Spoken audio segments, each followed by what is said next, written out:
نصره فتحسب الزهر في الأكمام كل كمين يا ربي مصطفى بلغ مقاصدنا واغفر لنا مضايا واسع الكرم كأنهم في دور الخير نبتلها من شدة الخسيلة من شدة الحزن يا ربي المصطفى بلغ مقاصدنا واغفر لنا مضايا واسع الكرم طارت قلوب العدا من بعثهم فرقا فما تفرق بين البحر والبوهم يا ربي المصطفى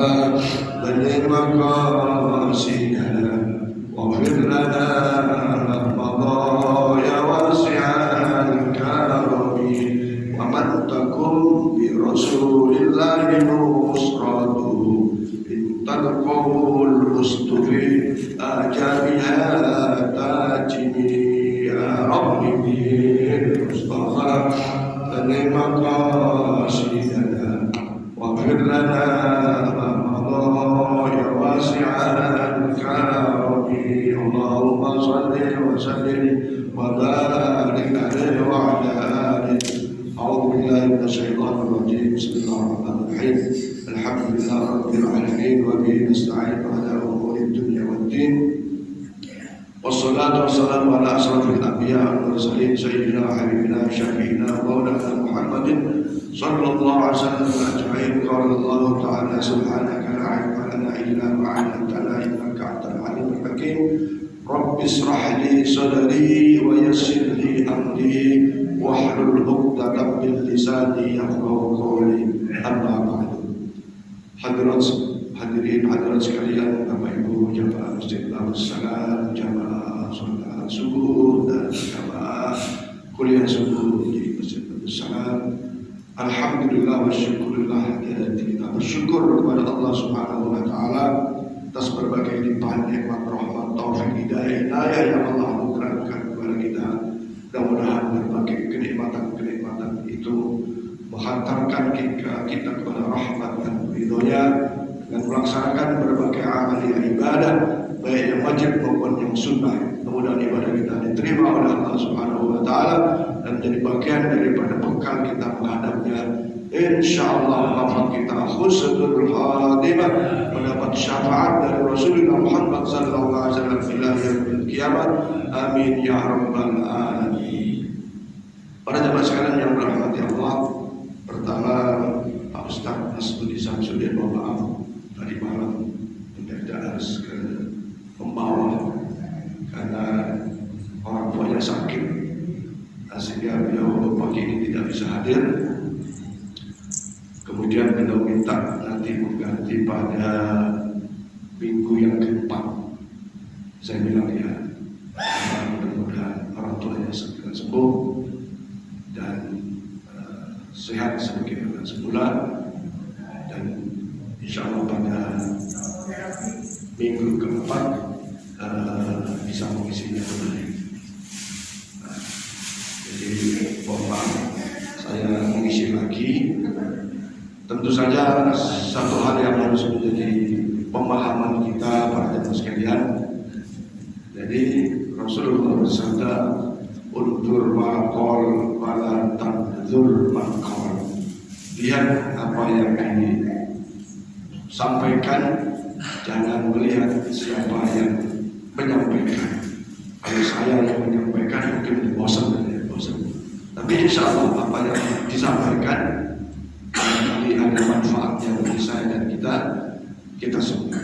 Kemudian di sisi lain, dengan niat Bapak Ibu ikut kuliah subuh, ya, dengan ikut kuliah subuh itu adalah satu jalan menuju surganya Allah Subhanahu wa taala, memudahkan jalan surganya kita kepada Allah Subhanahu wa taala. Surga dalam pengertian dunia, rasa kesenangan dan kebahagiaan. surga dalam artian balasan Allah Subhanahu wa taala atas amal-amal kita. Rasulullah bersabda, "Man tariqa yaltamisu ilman sahalallahu bil jannah." Siapa yang senantiasa upaya untuk mencari ilmu, menuntut ilmu dengan mengikuti taklim-taklim, pengajian-pengajian termasuk kuliah subuh, itu adalah tariqat sahalallahu tariqat ilal jannah, jalan mudah menuju surganya Allah Subhanahu wa taala. Apalagi kuliah subuh yang fadilahnya itu adalah ka'ajri umratan wa hajjan taman. Siapa umatku yang sholat subuhnya berjamaah, setelah sholat subuh kemudian duduk berzikir, baca kalimat-kalimat thayyibah, baca Quran, termasuk mendengarkan tausiah, kemudian diakhiri dengan 2 rakaat sholat syuruk, maka ia akan mendapatkan ganjaran pahala haji dan umroh yang sempurna. Maka begitu besar fadilahnya kuliah subuh ini yang diawali dengan sholat subuh berjamaah. Mudah-mudahan Allah memberikan kita semua kekuatan istiqomah, kekuatan istiqomah. Kalaulah cuma pulang ngaji, baca Quran, ucapannya ibadah juga, tapi fadilahnya jauh lebih besar daripada ikut kuliah subuh. Ya, siapapun yang menyampaikan materi kuliah subuh, maka besar, fadilahnya sangat besar. Nah, kalau mau ngaji habis pulang baru ngaji, juz lebar dilanjutkan. Artinya apa? Raihan perolehan pahala itu ya lebih besar daripada ikut kuliah sudah, kecuali yang harus kerja, harus ada sesuatu yang sangat-sangat penting untuk bisa dikerjakan dan tidak bisa ditunda-tunda. Mudah-mudahan sekali lagi Allah memberi kekuatan kepada saya dan kita semua istiqomah salat subuh dan kuliah subuh. Fadilahnya sangat-sangat besar dan insya Allah apa yang ada hajat-hajat kita, keinginan kita senantiasa diijabah, dikabul oleh Allah Subhanahu wa taala. Apapun problematika kehidupan kita akan diberi jalan keluar oleh Allah Subhanahu wa taala dan mudah-mudahan diberikan panjang umur, rezeki yang banyak, barokah keluarga kita, rumah tangga kita, jadikan Allah rumah tangga sakinah, mawaddah warahmah, anak-anak kita menjadi anak-anak yang soleh-solehah, sukses dunianya dan sukses akhiratnya, dan insyaallah husnul khatimah akhir hayatnya. Amin ya rabbal alamin. Para jemaah sekalian, hari ini sudah hari kedua di bulan Rajab 1445 Hijriah. Nah, ada keistimewaan di bulan Rajab itu. Seyogianya saya dan kita semua mengambil peran, mengambil nilai-nilai keutamaan. Manis tatok sesuai kemampuan kita. Ya. Jangan kita umat Islam ahli masjid tak paham dengan yaitu fadilah-fadilah Rajabiyah, fadilah-fadilah bulan Rajab. Sehingga Rasulullah mengajari doa kepada kita semua.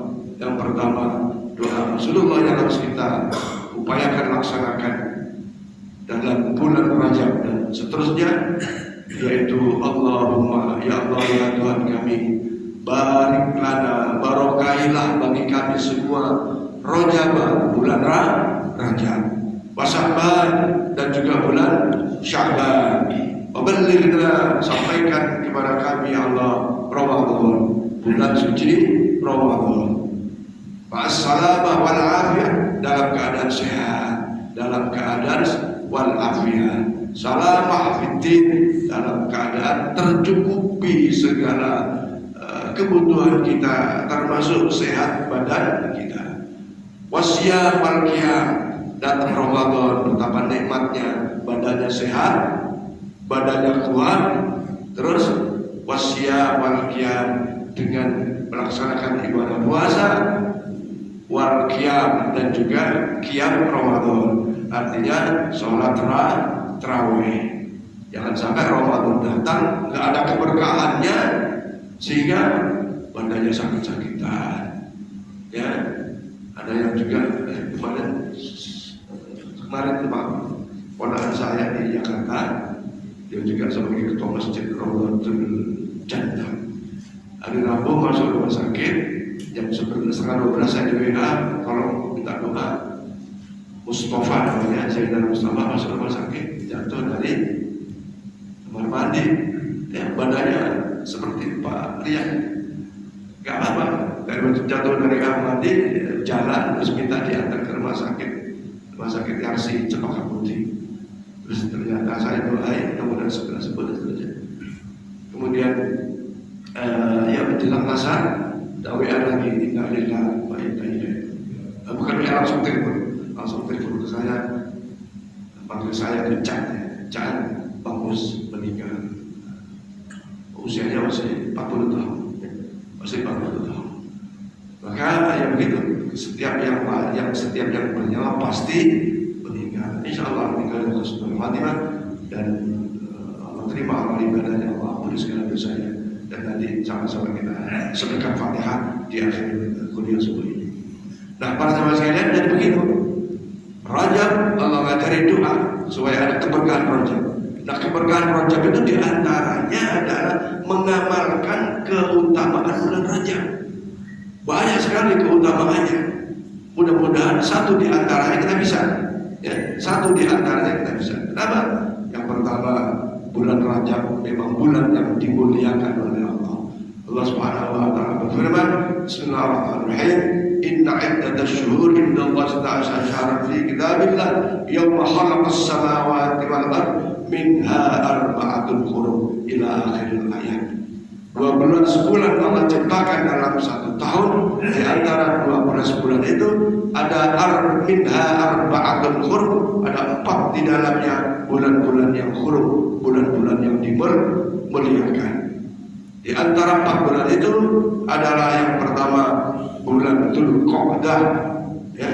Yang pertama bulan Dzulqa'dah, kedua bulan Dzulhijjah, yang ketiga bulan Muharram, yang keempat bulan Rajab. Hanya bulan Rajab yang terpisah dari urutan bulan, ya. Ya, berarti kalau hitungan bulan bulan Hijriah itu kan dari Muharram sampai nanti Rajab, baru Rajab, habis Rajab Sya'ban dan seterusnya. Maka Dzulqa'dah, Dzulhijjah dan Muharram, bulan Muharram serta Rajab adalah bulan-bulan istimewa, bulan-bulan yang dimuliakan oleh Allah Subhanahu wa taala. Sehingga tidak boleh perang, tidak boleh melakukan hal-hal yang menimbulkan maksiat dan dosa, ya. Maka bulan yang dimuliakan Allah saja memuliakan bulan Rajab, seyogyanya saya dan kita memuliakannya. Dengan apa? Nah, dengan apanya ini? Ayo kita berupaya. Yang pertama, bulan Rajab disunahkan puasa bagi yang mampu, ya. Disunahkan puasa sunnah. Boleh mulai 1 Rajab atau kapan kita bisa. Boleh dikaitkan dengan Senin, dikaitkan dengan hari Kamis, boleh dikaitkan dengan Ayyamul Bid, tanggal 13, 14, 15 bulan Hijriah, boleh. Intinya jangan dalam bulan Rajab ini nggak ada puasanya, walaupun 1 hari. Rasulullah bersabda, sumu di syahril hurum, wahai umatku, berpuasalah pada bulan-bulan yang dimuliakan oleh Allah Subhanahu wa taala. Cuma jangan sebulan penuh, ya, termasuk nanti Sya'ban, ya. Puasa sunnah jangan memaksakan diri sampai lemah dan seterusnya. Intinya dibolehkan puasa sunnah di bulan Rajab. Nah, hadirin hadirat sekalian, saya mendengar, mungkin Bapak Ibu mendengar ada yang mengatakan, wah, ada tuh bid'ah tuh, ya. Saya lihat komentarnya Bu Yahya itu, sholat sunnah puasa sunnah Rajab itu sunnah apa bid'ah gitu, ya.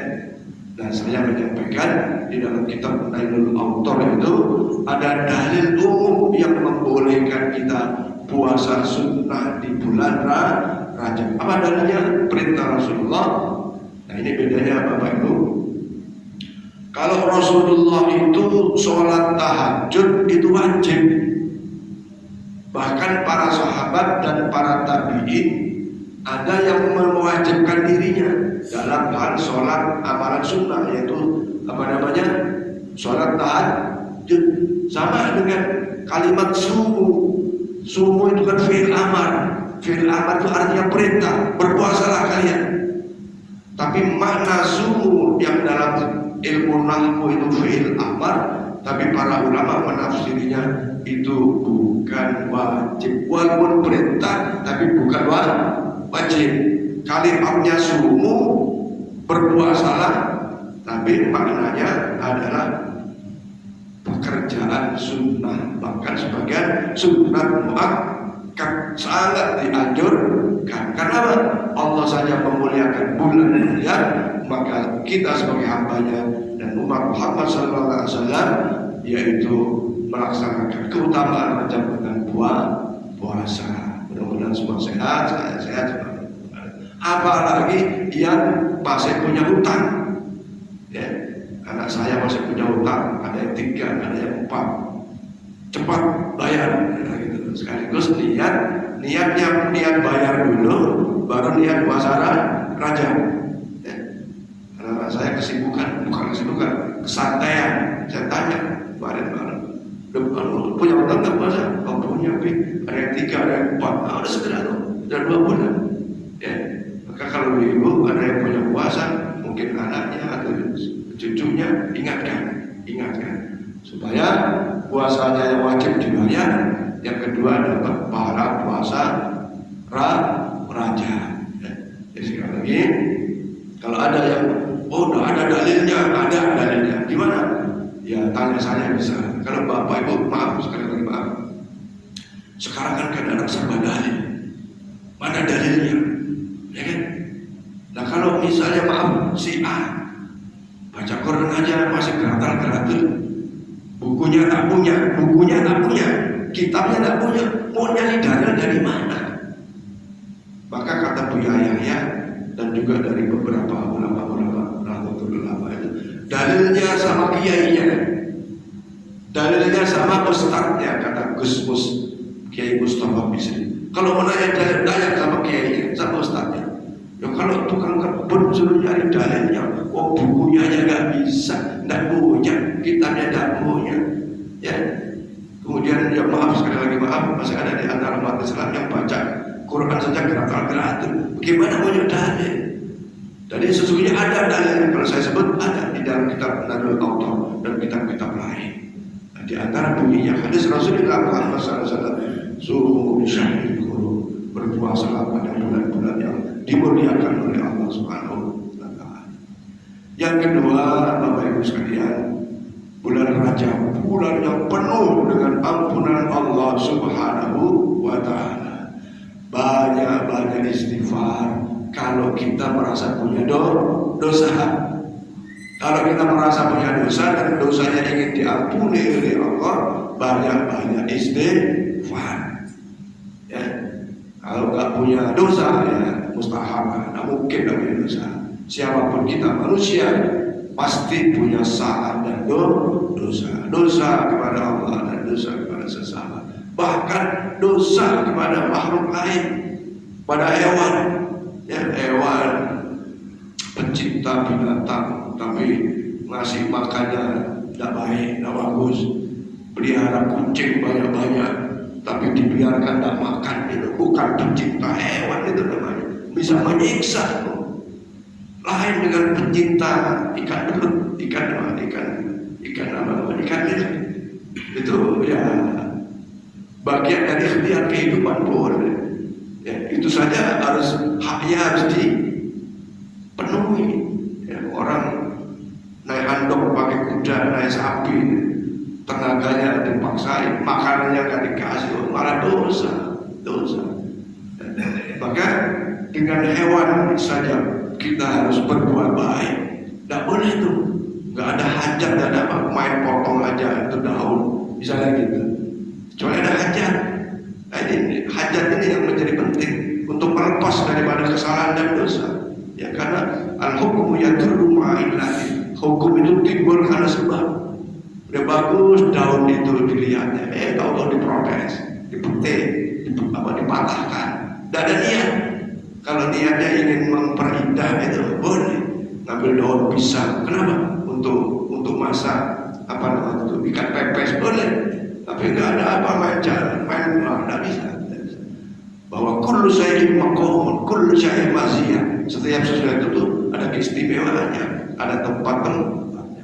Istighfar yang banyak, Bapak Ibu sekalian, termasuk diri saya. Apalagi kita bisa di dalam mengamalkan selama Rajab. Ayo jangan kurang dari 100 kali Sayyidul Istighfar.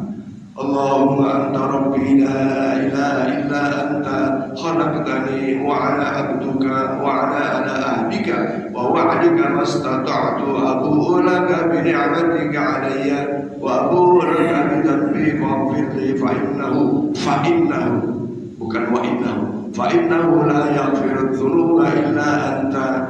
Baca banyak-banyak, ayo bertekad setidaknya 100 kali dalam bulan Rajab. Kalau 100 kali berarti satu hari harus tiga kali. Kita baca tuh habis maghrib baca, habis subuh baca 2 kali ya.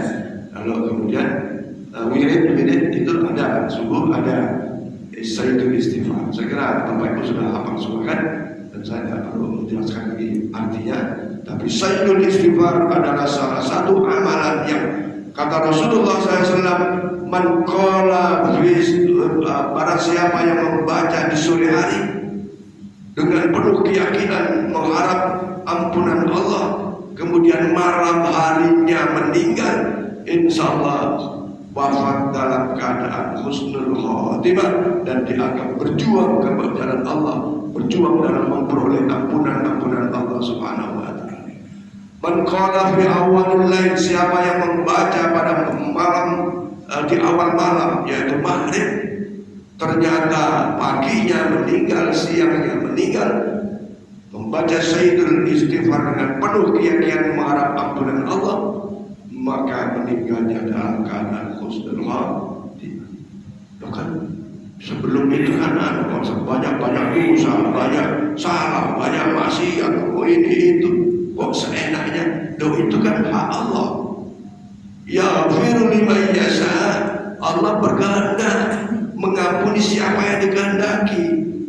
Walaupun mungkin katakanlah misalnya si A umur 60 tahun selama 59,9 tahun, ya artinya 59 tahun 11 bulan misalnya. Kemudian sebulannya itu dia tobat, dia istighfar, dia pokoknya bertobat dengan sungguh-sungguh, terus meninggal. Kalau Allah berkehendak mengampuni dosanya, siapa yang bisa menghalanginya? Yaghfir liman yasha. Bapak Ibu tak perlu mikirin dosa lagi. Anda usah. Yang perlu kita tanamkan bagi kita kebesaran ampunan Allah Subhanahu wa taala. Ya wasi'al maghfirah, innallaha ghafurur rahim. Ya Allah sangat luas ampunannya. Allah Maha mengampuni segala dosa apapun bagi hamba-Nya. Nah, jadi saya yakin saya punya dosa, saya punya masa lalu. Bapak Ibu pasti punya masa lalu yang mungkin gelap, mungkin setengah gelap, mungkin remong-remong. Nggak mungkin nggak punya dosa, betul kan? Nggak mungkin nggak punya dosa. Maka insya Allah barakah Rajab, Sayyidul Istighfar, ibadah yang banyak. Tentu saja bukan Sayyidul Istighfar, sholatnya tetap jalan, alhamdulillah jalan, kemudian alhamdulillah jalan. Ditambah dengan Sayyidul Istighfar, apapun dosa kita diampuni oleh Allah Subhanahu wa taala. Kemudian yang ketiga, Rasulullah SAW bersabda, al-amal salih a'dhamu ajran fi Rajab. Pahala-pahala amal saleh kita di bulan Rajab Allah lipat gandakan. A'dhamu ajran, mendapatkan ganjaran yang tinggi, yang agung. Ya, kalau kita sholat subuh, ya, kalau sholat qabliyah subuh luar biasa, seperti lebih baik dunia dan isinya, tapi ditambah lagi ganjaran oleh Allah. Kayak apa tambahan ganjaran? Wallahu a'lam. Yang pasti kita yakin bahwa Allah itu Maha Rahman, Maha Rahim, Maha kasih sayang pada seluruh hambanya. Apalagi hamba-hambanya yang taat kepadanya. Yang tidak taat saja masih disayang, dikasih rahmat Allah dengan harta benda dan macam-macam. Hanya persoalannya rahmat Allah itu ada yang hanya sampai di dunia saja, tapi ada yang sampai akhirat dengan rahimnya Allah Subhanahu wa ta'ala. Maka baca Quran satu amalan mulia, pahalanya bukan cuma satu huruf dikasih 10, tapi yudha'afu liman yasha. Allah lipat gandakan pahala-pahala manakala dibaca di dalam bulan Rajab. Bukan berarti baca Quran hanya bulan Rajab saja, bulan lain terus pun juga membaca. Maka kita punya prinsip atau kita punya keinginan, jangan tak pernah baca Quran dalam keseharian kita. Walaupun satu halaman, setengah halaman, ayo anak kita ajari terus menerus baca Quran. Boleh jadi karena sibuk baca dengan hafalan, naik motor baca surat Al-Ikhlas, udah hafalan, An-Nas, naik motor, naik mobil itu lebih gampang lagi. Ya, satu jalan dari rumah ke kantor itu bisa, ya bisa. Ini maaf dari rumah saya dan sekali lagi maaf. Nanti Pak Toh boleh coba tuh, atau siapa boleh coba dari rumah ke sini selesai tuh surat Waqiah. Dari rumah Pak Toh bisa tuh surat Al-Mulk, dari Pak Subani surat apa yang apa dari rumah baca tuh. Boleh motor dan bisa paling ibu dari rumah ke sini kalau baca surat Al-Ikhlas kira-kira berapa kali? Wah itu satu sisi tak baca pun dapat pahala karena langkahnya ke masjid, sholatnya berjamaah, apalagi baca Quran. Ya, zikir yang afdal adalah baca Quran. Walaupun memang ada hadis Rasulullah yang berbunyi afdalul zikri fa'lam annahu la ilaha illallah. Ketahuilah sesungguhnya zikir yang afdal adalah membaca kalimat la ilaha illallah. Tapi sisi lain baca Quran itu bagian daripada rincian syariat Allah yang ada di dalam Al-Quran. Baca, Bapak biasakan, jangan bengong jalan dari rumah ke masjid, ya, jangan kosong. Tapi ketahuilah kosong saja dapat pahala, apalagi Bapak baca subhanallah, subhanallah, subhanallah, alhamdulillah, wa la ilaha illallah. Baca. Kalau keluar rumah udah jelas, ya, bismillahirrahmanirrahim. Walaupun ke masjid, ada orang ke jalan ke masjid kesandung terus inna lillahi wa inna ilaihi rajiun. Kalau dari komplek itu dekat, tapi kalau Bapak mau Jumatan masjidnya jauh, terus terbiasa keluar rumah baca doa, terbiasa keluar rumah baca Quran, baca zikir, itu menjadi kebiasaan yang sangat baik. Ya, tentu saja bukan cuma ke masjid, bawa ke kantor, bawa ke pasar, boleh. Nah, ini cerita nyata. Waktu saya habis pulang kantor, saya sholat maghrib di Masjid Manggarai, Jakarta Selatan. Saya mau ke Istiqlal. Di jalan saya, waktu itu saya naik motor Super Cup 800, ya, jalan sambil baca surat Yasin. Saya dalam hati, ditabrak sama cucunya Pak Ibnu Sutowo. Ditabrak, saya jatuh, mobil hancur, mobil dia pun baru itu, pintunya sampai nggak bisa kebuka. Saya lecet pun tidak, walaupun saya dibawa ke tukang urut. Apa yang terjadi? Biarkan Pak motor di situ, nanti saya ganti baru. Nah, akhirnya saya pulang ke kontrakan itu di Jakarta, saya sendirian. Besok datang motor baru, musibah, dapat apa namanya? Dapat untung, musibah. Itu dalam perjalanan baca surat Yasin. Nah, jadi, ayo biasakan itu. Kalau nggak biasa itu nggak bisa, Pak. Ya, bapak semua. Kalau nggak dibiasakan nggak bisa, lupa.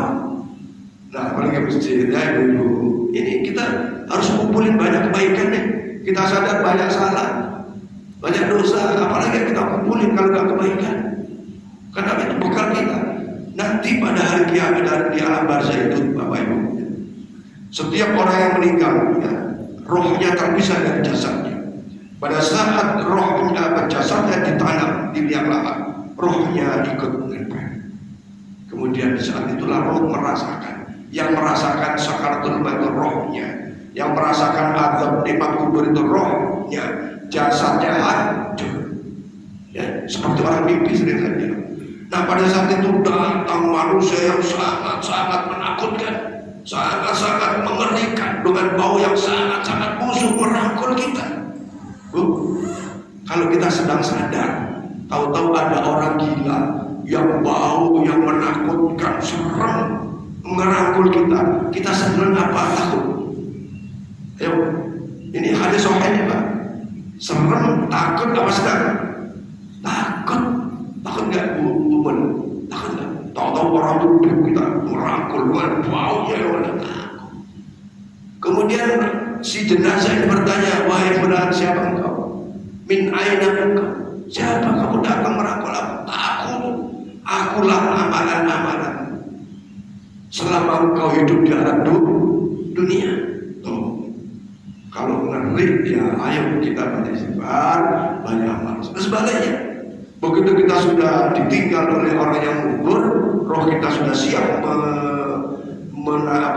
menanti soal munkar nakir, datang itu makhluk yang sangat-sangat cantik, ganteng, bau wangi yang wah, yang kita sangat-sangat perangkul kita.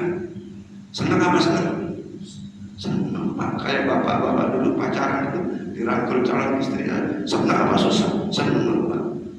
Ya, senang. Pasti itu senang. Nah, ayo kita mau pilih yang mana? Mau pilih yang dirangkul senang apa dirangkul mengerikan? Ya pasti yang senang. Nah, untuk senang ini persiapannya saat ini. Sewaktu hidup di alam dunia, ad-dunya masra'atul akhirah. Dunia inilah tempat untuk menanam kebaikan-kebaikan. Jangan berpikirlah nyakiti siapapun. Jangan berpikirlah untuk buat strategi orang lain susah. Nggak usah. Niat yang baik-baiknya, niat menolong, niat membantu, niat menyenangkan, niat menggembirakan. Jangan punya strategi biar dia pusing, biar dia susah. Jangan. Tidak ada konsep Islam itu. Nabi tidak ngajari gitu. Ngajarin yang baik-baik. Maka sifat manusia itu kalau mampu melaksanakan 4 sifat Rasulullah, tabligh, amanah, siddiq, dan fatonah, nyaman. Allah akan kendalikan nafsu kita yang amarah, keinginan yang tidak baik.